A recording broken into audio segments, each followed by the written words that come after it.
You are now live. Yeah, it's Lock West in the morning. Dash Radio, the spin room. You know what it is. Look, man, listen. I'm hearing this story, man. I'm loving every man. I'm telling you, I love the two Pastor Mikes. I'm watching. I'm like, oh my God, man, he brought it back, man. And I love old school music, man. I feel like I'm an old soul.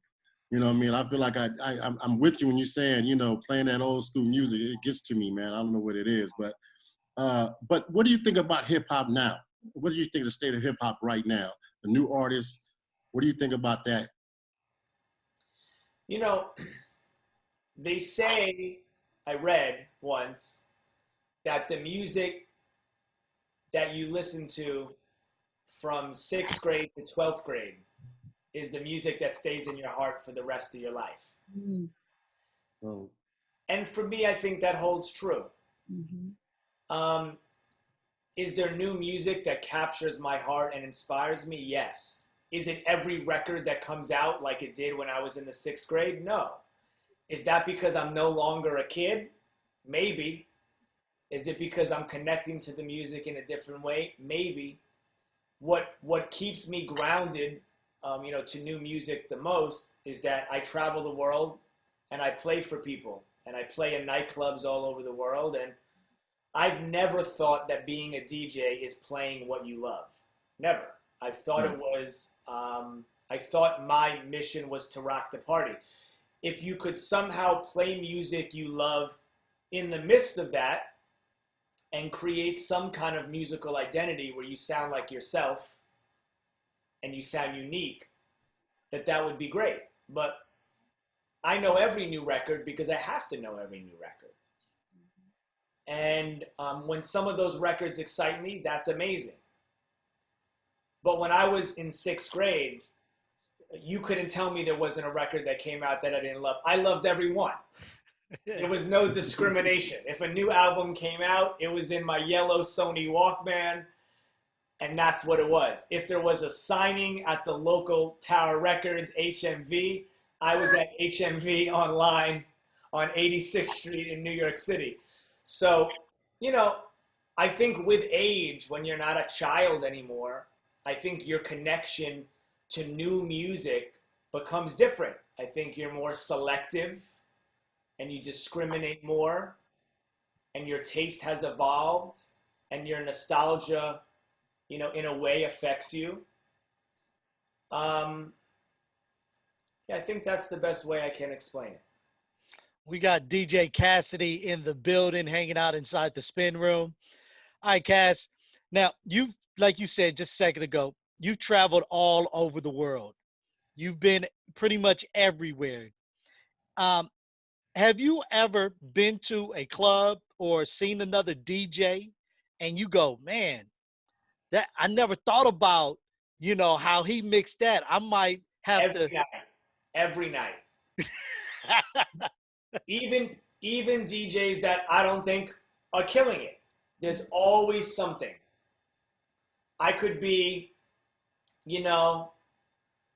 at some corny hotel in a vacation spot that has like the DJ in the bar next to like the waterfall in the lobby. You know that type? Just like random. And I'm going to be like, oh, he played that. That right, was right. It really doesn't matter. I gave that example because it really happened. And you don't have to be, I can't remember exactly where it was, but I feel like it's happened many times, like some hotel in Hawaii, like you don't have to be at the places that we consider the cool spots to be doing cool things. Right. Right. And so really there's no such thing as a cool place. The DJ and the people make it fly. Right. And really if the dance floor is rocking, it's a cool place. Most and definitely. so, I know I'm not giving you a specific answer because it happens almost every night. Almost any time I hear a DJ, I take out my phone and I write something down. That's dope. And I love the fact that you're a student and you orchestrate And then you also are a contributor to the culture also. That's one of the biggest things that, you know, I truly enjoy about you. So I just want to give you the props on that. Thank you. I appreciate it. But, you know, I really think I've always said this, like, I've always gone out to hear DJs and I've always written down notes, always. I can remember when I was 18, 19, I could only get into the clubs that I DJ'd at because I looked extremely young. So what I would do on off nights is I would empty a crate of records so it was light.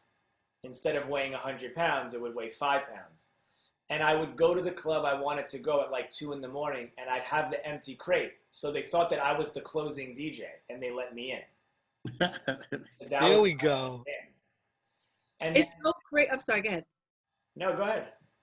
It's so crazy to hear you speak because I think the lifestyle of the dancer and the DJ are so parallel, because we're the ones, I guess, that gauge for you whether a record hits or not, and whatever you play gauges to our soul how we dance, how we battle, and again, our hustle into the club. Like the bodyguards would let me in even though I was underage because we kept the dance floor rocking. And where did you grow up? I'm from Queens. Yeah, that's what I thought. Of course. When you say HMV and all this other stuff, and you know, I'm right there with you. And I grew up with like Kid and Play and Herbie Lovebug and the Jams in the Park and the Disco Twins and all of that stuff. So, you know, I get it. The roller skating era, I'm all there. Is there any part of you, like I'm still shocked, and my mother is too, that doing cartwheels in the house and my whole dance gymnastic career has taken me across the world? Is there, and I've written in my journal, just like you have taken notes since I was the age of 10. Is there any part of you that is shocked or surprised that you have played for, you know, President Obama, and that you've done, you know, Jennifer Lopez's wedding, and that you're playing in Ibiza in Spain and for these, you know, kings and the Sultan of Brunei or whoever? Is there any part of you that knows that this was part of your master plan, or are you still shocked at all the blessings that keep coming? The latter. There is not a molecule in my body that finds any of what I've done to be normal. And I can tell you that in all the things you just named, the things that are most surreal to me and most exciting is when Run calls me on Wednesday night and says, "I'm proud of you." There is That's nothing, dope. Absolutely dope. There is nothing else. And I'm not saying that because we're here to talk about the other night. That Wednesday night when I premiered Pass the Mic 2 was, I want to say, the greatest night of my life, because the conversations I've had since have just been the most surreal, most, you know, not normal, not of this world conversations of my life. I mean, LL invited me on his Instagram after, and we talked for 20 minutes. And I thought, you know, it was like in association with his company, Rock the Bells, and they were promoting it a little, and we, you know, had a few things we did for the site. So, okay, he was doing a live to promote it, and it was great. I signed on. He was so genuinely excited. That's dope. I kind of lost it. And if you watch the video, and I posted it, it's on his and mine, you can see me. I'm not saying this to sound, you know, to sound over dramatic. You can kind of almost see me crying because I really didn't know what to say. And my girlfriend came home that night. She watched it from somewhere else because we wanted to keep all the Wi-Fi for the shows. So she wasn't allowed to use the Wi-Fi at that. And she walked in and she's like, "It's the first time I really saw you speechless. Like you really were." She's like, "I saw you trying to think of something good to say, but you were so taken back." And I was, because his genuine excitement for what I did was just like crazy to me, because there's nothing, this I've said for the past few days, but I want to say it again.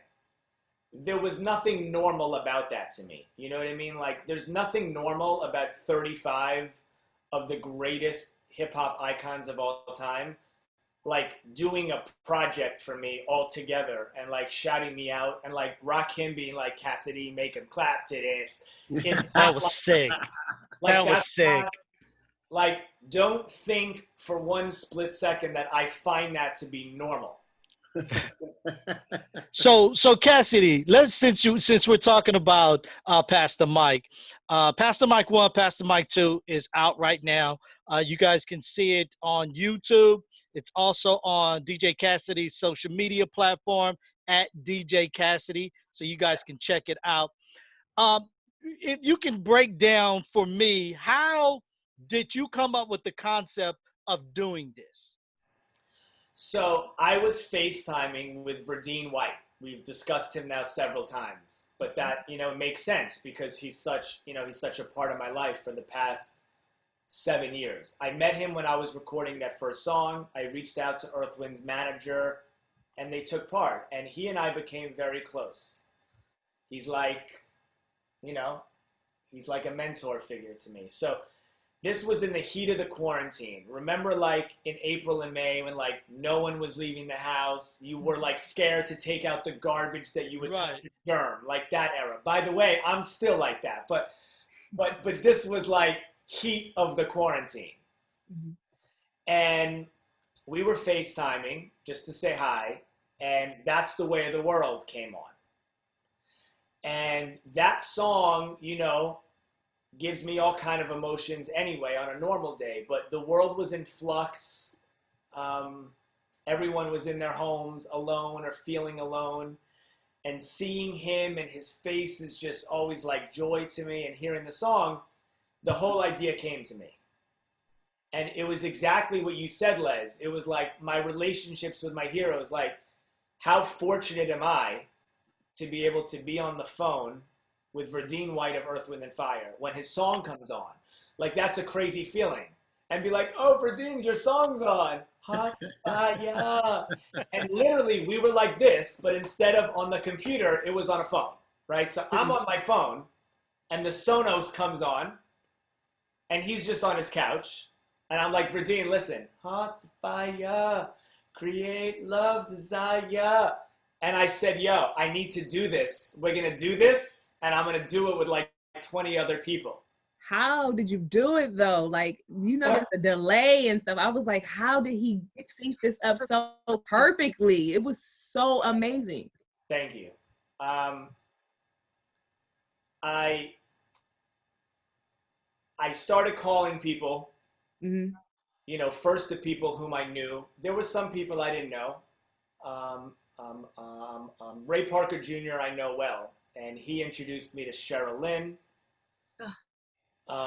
She is such a beautiful Paul Jackson Jr., who's a guitar player, played on PYT. If you listen to the beginning, that ba ba ba ba, that's him. Mm-hmm. But he played on tons of things, and he's still playing on things. He played on The Weeknd, I Feel It Coming. He played on Get Lucky. He introduced me to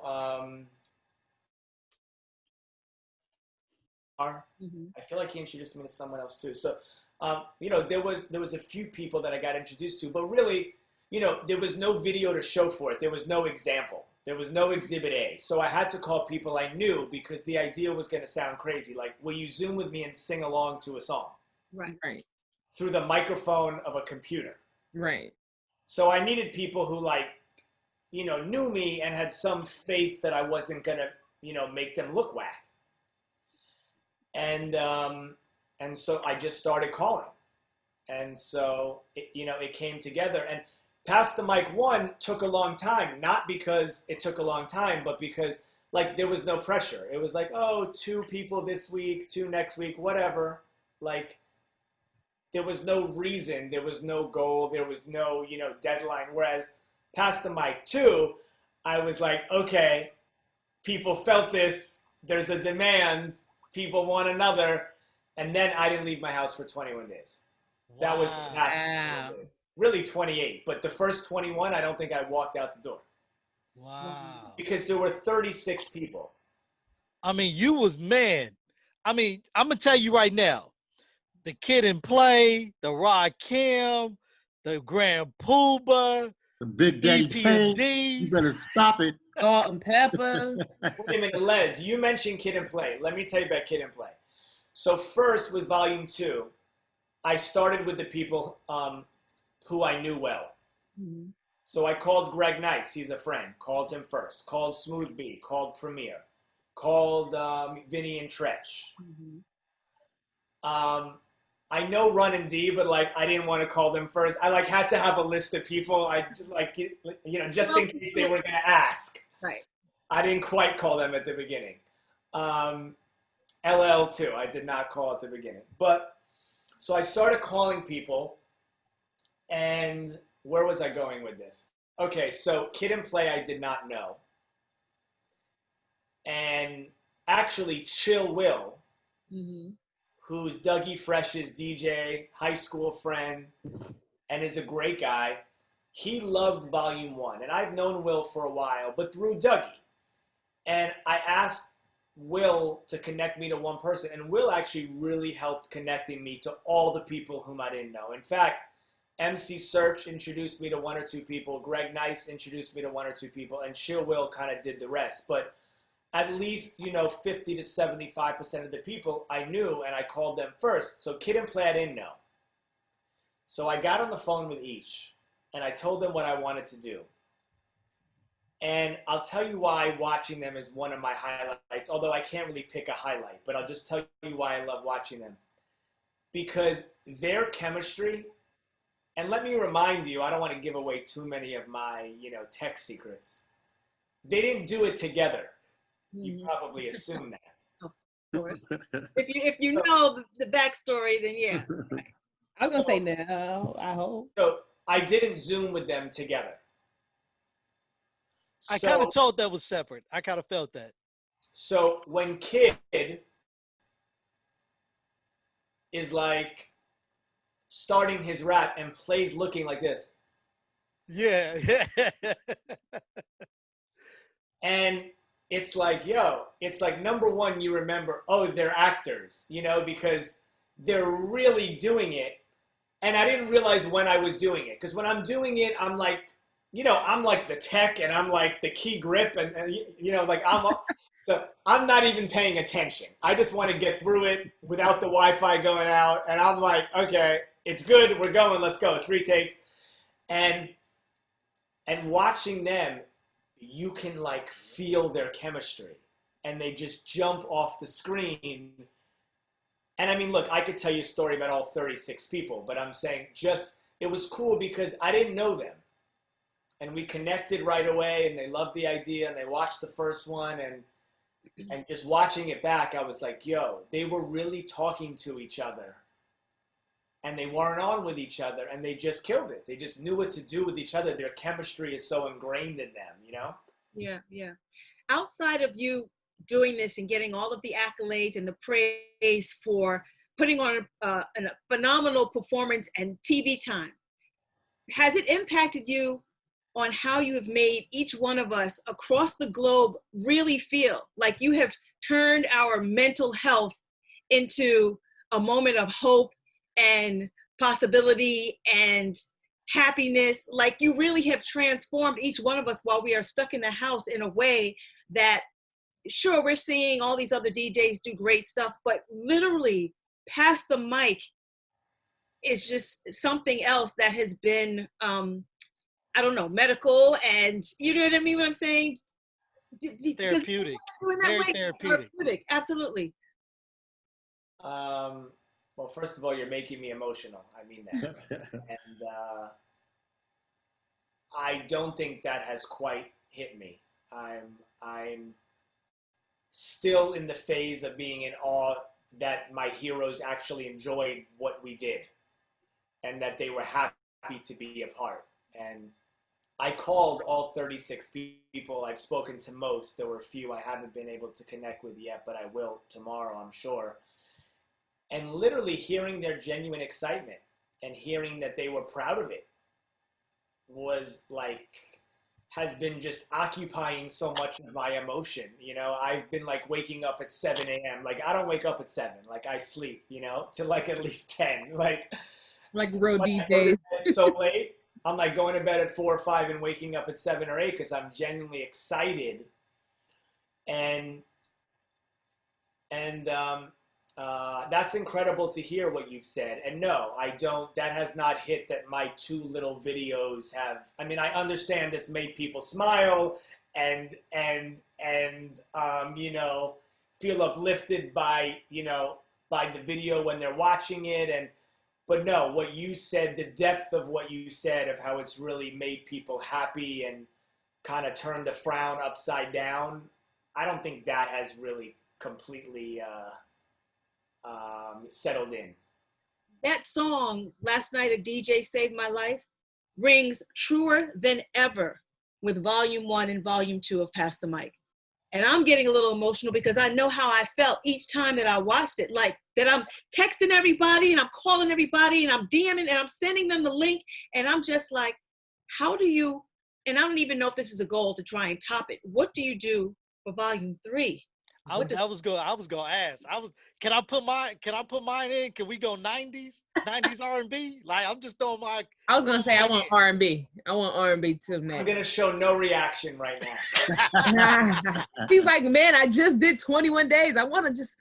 Hey, I want to say something. No, I think I know what Volume 3 is. I'm just showing no reaction because I don't want to. Give it away. Hey, Come on, Cassidy. The poker face right now. The smile is a poker face. Come on, Cassidy. You're on the spin room. Come on, give up the goods. Listen up, Cassidy. There's a hint. To be honest, I'm not even sure yet, but I might start recruiting Monday morning. We'll see. Okay. Okay, We'll let's be on go. the lookout.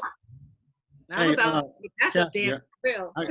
I got something I want to say, man. As a DJ, man, and I'm telling you, and just I'm piggybacking off what Les said, man. As a DJ, man, seeing those 2, I'm telling you, it brought back memories. It brought back, man. It hit home. I mean, that Pass the Mic, man, I'm not gonna front. It made me feel good. I've never ever, man, just sat there and was smiling and just smiling like felt good. It was good, you know, feel good music, man. I really love it, man. I appreciate and thank you for that, man. That made me feel good. It means a lot coming from you, a DJ. It really does. I appreciate that. Yeah, man. Hey, so Cassidy, before we get up out of here, I do want to talk to you because, you know, your staple. One of your signature things is sitting on top of your head right now, man. The boat hat. Let everybody know who does not know you. How did this come about? There's no interesting story here. I started experimenting wearing fedoras in my, like, you know, mid-20s or late 20s exactly. Like yours, very fly. And, you know, just to do something new with my style and my fashion. It was distinguished. And, you know, you got to understand, I give credit for the boater hat, even though they didn't wear a boater hat, to Run DMC and to Michael Jackson, because it was their hats that made me, you know, understand why hats were so fly. And so when you think of Run DMC, you think of the hat and the chain and the glasses. And when you think of Michael Jackson, he didn't always have a hat on, but you think of a hat a lot. You know, Motown 25, Billie Jean, the hat. Yeah. And so, you know, they made the hat cool. So I was in my hat store in New York City at the time on 32nd and 5th. That's where I used to get my hats. And I saw the boater hat, and it was like, it just felt very like classic to me. And it was like something that I thought that I could maybe like reinterpret. You know, something old that I could try to, you know, to put my spin on. And so I bought one, and then that just stuck. And I increased the brim size over the years. Now they're made for me because you can't actually find the 3-inch brim. So I had to have that made. The crazy thing is, since you asked, you know, felt hats made of felt or fur. Right. Those are custom made all the time. A lot of the artists you see wearing hats, they're made by a few people. There's a few in LA, a few in New York. Straw, this kind of straw that's like a brick, Mm-hmm. There's only one man in Florence, Italy that has the machine to make this boater hat. On this Wow. hat, on a standard boater hat, there are 3 layers of cork here. And anything that flops is basically a fake boater. Right. So when I ask my store, how do I make the brim bigger? It's not like their guy can make this hat. So this guy who I've never met in Florence, you place an order and he sends them when he wants. It's not like they'll be there in 2 months. It's like you might not get them, or you might get them in a year. And they're never the right size. They're like too small or too big and you're patting them, but you'll take what you can get. Right. And I don't know what happens when he dies because I get the impression he's old. Right. Is there a son that knows how to use the machine? Because I'm getting worried. Your So- fashion style and stilo is so dope. Like I have never seen, whether it's just a DJ or even a man, to make pink and yellow look so sexy and so fly and so debonair. I'm like, word. I love this. Yo, But listen, I want to say something before we go. I started off by saying it. I don't know if we were on air yet or not. I think we were, but I want to say it again. But Les, you know, watching Rap City and Yo MTV Raps, can I shout them out too in the same sentence? Of course. So you, Joe Claire, Prince DeJour, yeah. Donnie Simpson, you know, Ed Lover, Dr. Dre, Fab Five Freddy. Ed Lover reposted Past the Mic too, and I've known Ed for a while, but like I felt the same way. Like Ed Lover reposted, you know, my video. And after Volume 1, I DM'd Volume 1 to Freddie. Mm. And I know Freddie, but not like well. And he hit me right back. And I called him. Just because it was a good excuse just to try to call Fab Five Freddie, you know? And so I called him and like, yo, I mean, let's just talk about Freddie for a second. Of Like, course.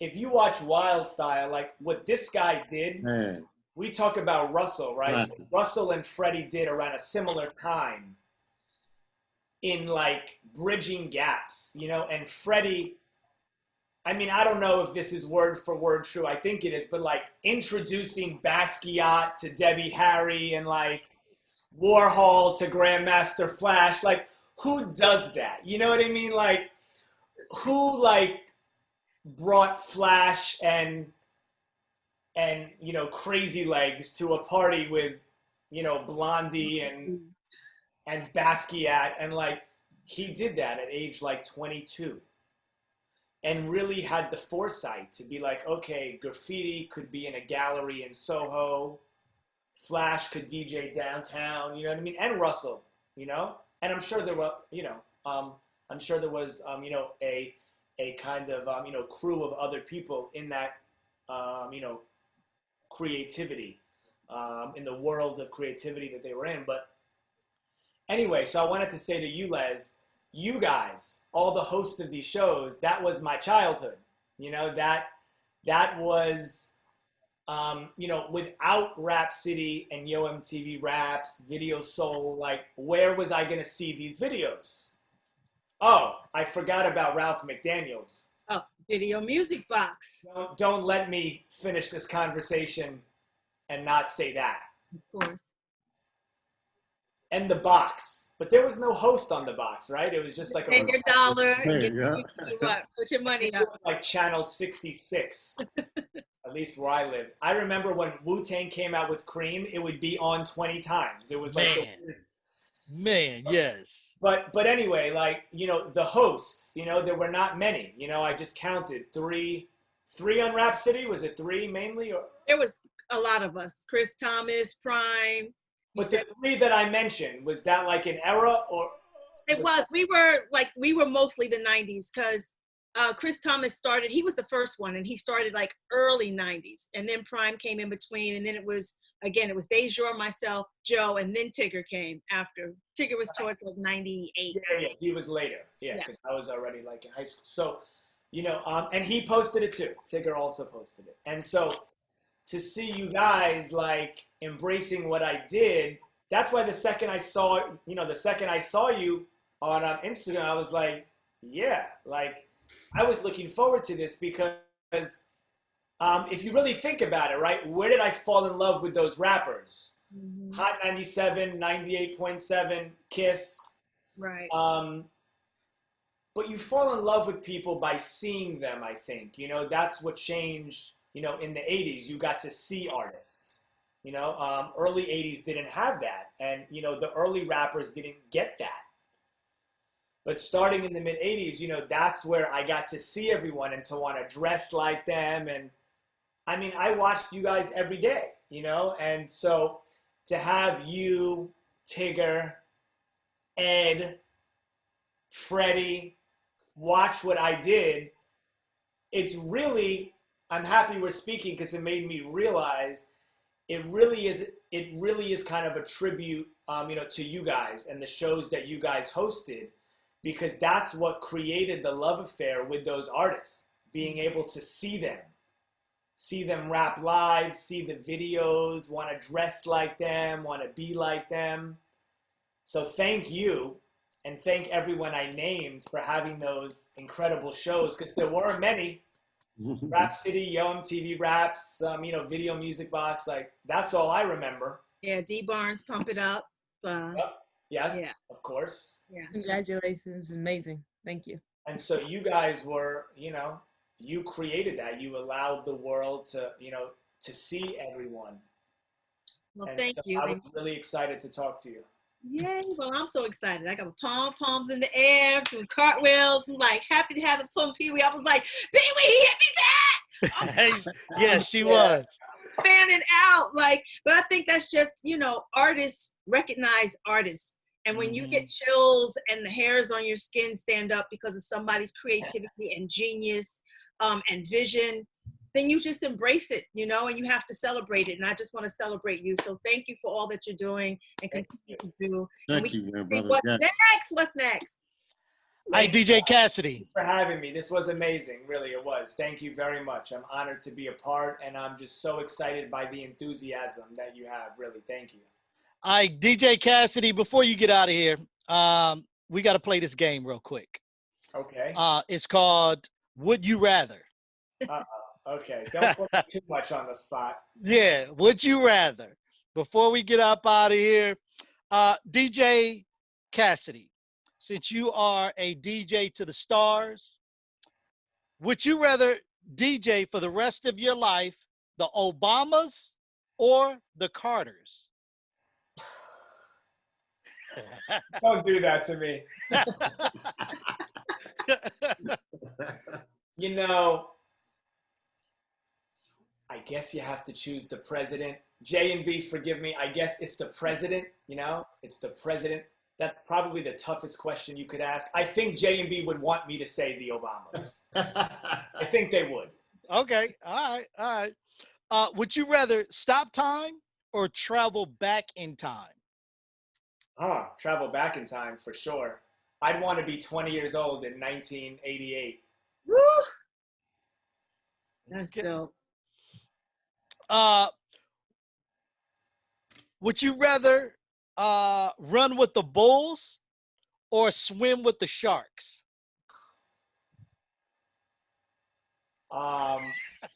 Swim with the sharks? Yeah, they're not gonna bite him if he ain't bleeding, so he good. Swim with the sharks. What else? That What boat else you hat. got? All right, last one, DJ Cassidy.